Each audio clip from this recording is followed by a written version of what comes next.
इस वीडियो को देखिए, ये है भारत का नया संसद भवन। त्रिकोण के आकार में बना ये संसद भवन पूरी दुनिया में चर्चा का विषय बना हुआ है। दोस्त, अब तो दुश्मन देश भी संसद भवन के दीवाने हो चुके हैं। भारत के हर अच्छे में टांग अड़ाने वाला देश चीन भी इस संसद भवन को देख तारीफ करने से पीछे नहीं हट पाया।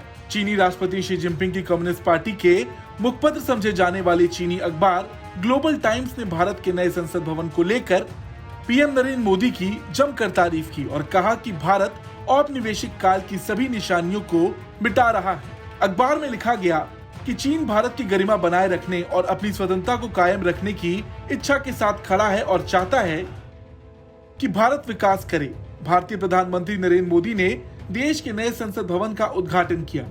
ब्रिटिश औपनिवेशिक काल के दौरान लगभग एक शताब्दी पहले बनी पुरानी संसद को संग्रहालय में बदला जाएगा। नए संसद भवन को मोदी सरकार की सेंट्रल विस्टा प्रोजेक्ट का मुख्य हिस्सा माना जाता है। इसका उद्देश्य भारत की राजधानी को गुलामी की निशानियों से मुक्त कराना है। पीएम मोदी के भाषण के हवाले से अखबार ने लिखा कि नई संसद महज एक इमारत नहीं और यह आत्मनिर्भर भारत के उदय की गवाह बनेगी। नए संसद भवन की विशेषताओं का जिक्र करते हुए अखबार ने लिखा, इस इमारत की कीमत लगभग 12 करोड़ डॉलर है और इसमें मोर, कमल का फूल और बरगद के पेड़ जैसे राष्ट्रीय प्रतीक शामिल है। ये प्रतीक भारत के इतिहास और संस्कृति की मजबूत विशेषताओं को दिखाते हैं। ये भारत सरकार के विऔपनिवेशीकरण के लिए किए जा रहे उपायों का एक अहम हिस्सा है और यह एक महान प्रतीक बनेगा। मोदी सरकार की तारीफ करते हुए ग्लोबल टाइम्स ने लिखा, हाल के वर्षों में मोदी सरकार ने उभरते हुए भारत की छवि पेश करने के लिए कई महत्वपूर्ण काम किए हैं। भारत की ये छवि विऔपनिवेशीकरण को बढ़ावा और स्वतंत्रता पर जोर देती है।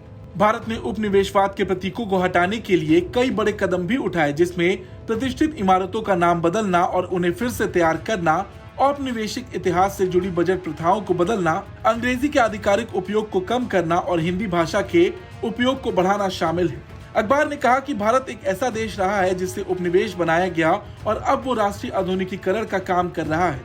चीन भारत की स्वतंत्रता और गरिमा बनाए रखने की इच्छा के साथ खड़ा है। भारत लगभग 200 सालों तक ब्रिटेन का उपनिवेश रहा है और इसी कारण औपनिवेशिक काल के निशानों को मिटाना एक विशाल काम है। अखबार आगे लिखता है, 1968 में भारत सरकार ने नई दिल्ली में इंडिया गेट के सामने स्थित किंग जॉर्ज पंचम की मूर्ति को हटा दिया था। फिर 8 सितंबर 2022 को मोदी सरकार ने महारानी एलिजाबेथ द्वितीय के निधन के दिन इंडिया गेट के सामने राजपथ का नाम बदलकर कर्तव्य पथ रख दिया। चीन कामना करता है कि भारत अपने विकास के लक्ष्यों को हासिल करने में सफल हो। इतनी तारीफ चीन ने शायद ही भारत के लिए कभी की हो, मगर ये अच्छे संकेत हैं। अगर चीन को भारत की नीतियां सही लग रही तो आने वाले समय में क्या पता रिश्ते कुछ बेहतर हो भी सकते हैं और बात करने के और भी रास्ते खुल सकते हैं। खैर, चीन ने जो भारत की नई संसद भवन के लिए कहा, उस पर आपकी क्या राय है, कमेंट करके जरूर बताएं। ब्यूरो रिपोर्ट, भारत तक।